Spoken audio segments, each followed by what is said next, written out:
Do any of you keep your own blogs? Yeah? Well, this is the conference site. Every year Middlesex University has an annual learning and teaching conference, and Steve and I have been on the organising committee for the last couple of years. And we had a conversation about these kinds of events that you go to. You'll arrive, you'll tend to get a pack at the beginning of the day. The pack might include printouts of the slides that the speakers are going to use. There might be a delegates list. And we just had this conversation about what happens at these kind of conferences, all the conversations that take place, and how after that event, if you haven't taken good notes during the day, that kind of information's lost. And as a trial, we wanted to see if we could use social media tools to provide a record of the day. So this is just using Blogger, which, as you'll know, is a free blogging tool.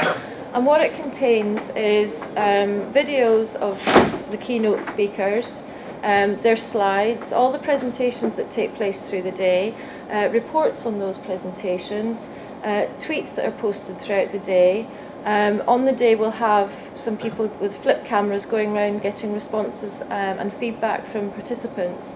And what's turned out as a kind of experiment has become a really, really useful resource, because again, when you go to a conference like that, you can't go to everything. You can only sign up to 2 or 3 sessions because of the time constraints. This site gives you an overview of the complete day, so it's useful for delegates at the conference, those who can't make it.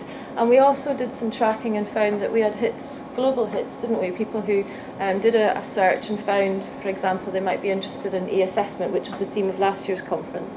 And there's a massive information there.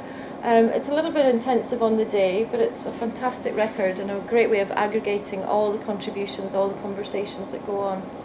Can I just say something about blogs? I don't want to put you on the spot, but can I ask you is it hobbies or outside activities that you blog about?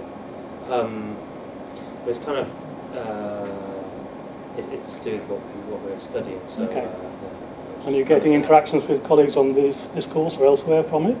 Not an awful lot. It does take quite a long time to get yourself sort of out there and exposed. One of the issues at the academic level is the fact that it is a public forum. So we have to have discussions with the academic colleagues about it. Which area is it that Alan works in that uses blogs? As in arts and education, one of our colleagues actually uses it as an assessment tool. So people in the arts area, and they're able to put up rich media and also use peer assessment of the material. But one of the problems that both the academic and the students have is, okay, everything that's said is out in the public domain, and you've got to be aware of that, and you've got to be cautious of that fact. But it's something that certainly, as Kirsteen explained, we find as a very valuable tool for disseminating information, and it's increasingly a possible tool for educational teaching as well. Another example? Okay, we're advocates of this technology. I'm dumping it because it's me.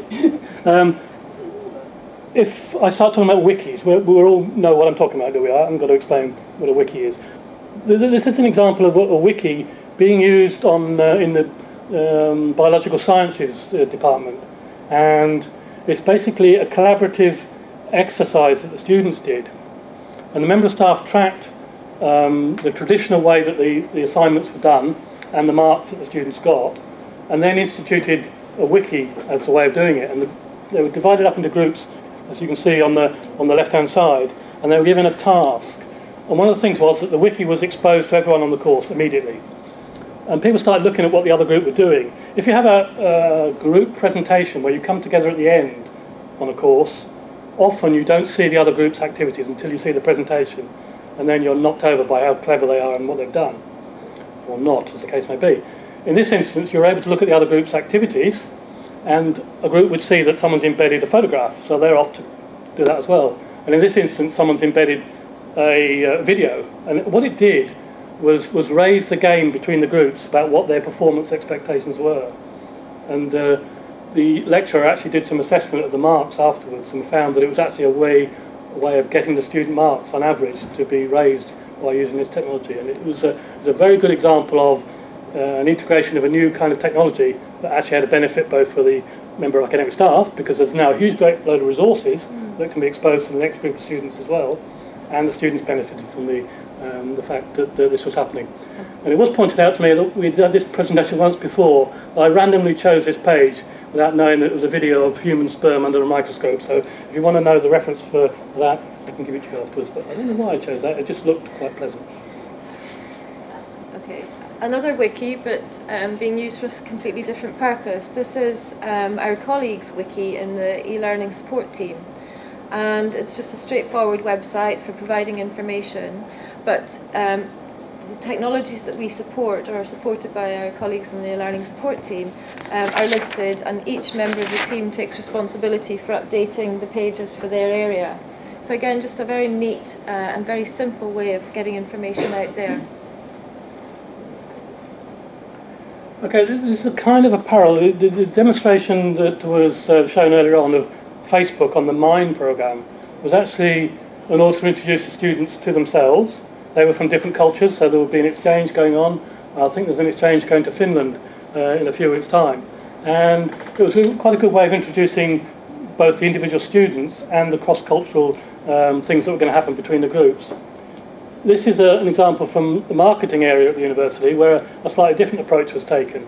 And it's basically a website, it's a screen grab from a website. On the left-hand side is a map, and embedded in the map is a link to a video. The students were given what are called flip video cameras. Everyone's seen those? Really neat, quite cheap, and very good point-and-click video that is very easy to use, produces quite good quality, easily to download, can be uploaded.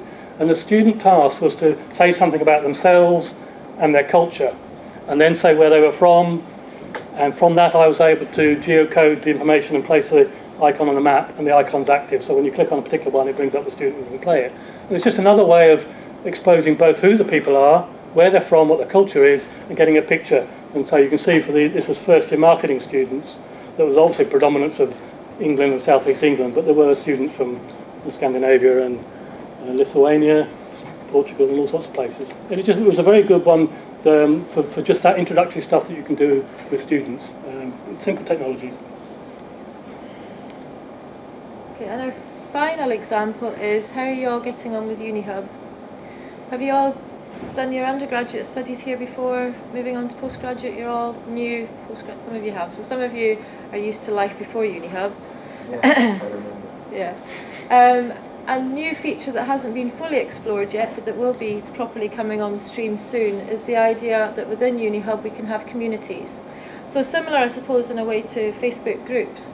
You can see that in this example, we've got a Twitter feed, that person's Twitter feed coming in. They've linked into YouTubes that they like, and they're supplying a survey to people. But it's a nice way of people coming together and collaborating, but also it's a nice way of providing you with the opportunity to personalise your online space, your online university space. So as I say, that's just some of the examples of things that are happening at Middlesex, and I think it sort of demonstrates new things that are out there, ways of us getting information and sharing information and working together that weren't perhaps previously possible or as easy before social media tools came on stream. As Steve mentioned, that we know of colleagues that are using blogs for reflection and for providing the opportunity to expose students to being able to peer review. Last year our department ran an iPad project where academics bid for an iPad and had the use of it for the academic year, and their brief was to download applications and test those applications and use the iPads for teaching and feed back the results, and they were all fairly positive, weren't they? We had a range of staff from arts and education to business to sports, all using iPads for teaching and learning with their students. Well, one of the things that we also try and do as educational developers is to not just do that project, but also disseminate the information. So there's some papers being written about that experience, and the different things that people did turned out to be really interesting. Can you remember any of them in particular? The one I remember is the sports people. Yes. Who are actually using it out in the field, making videos of sporting activity, and then getting the students to analyse the technique or whatever it might be. And it's just very easy to do that sort of thing, much more so than you might expect with traditional tools.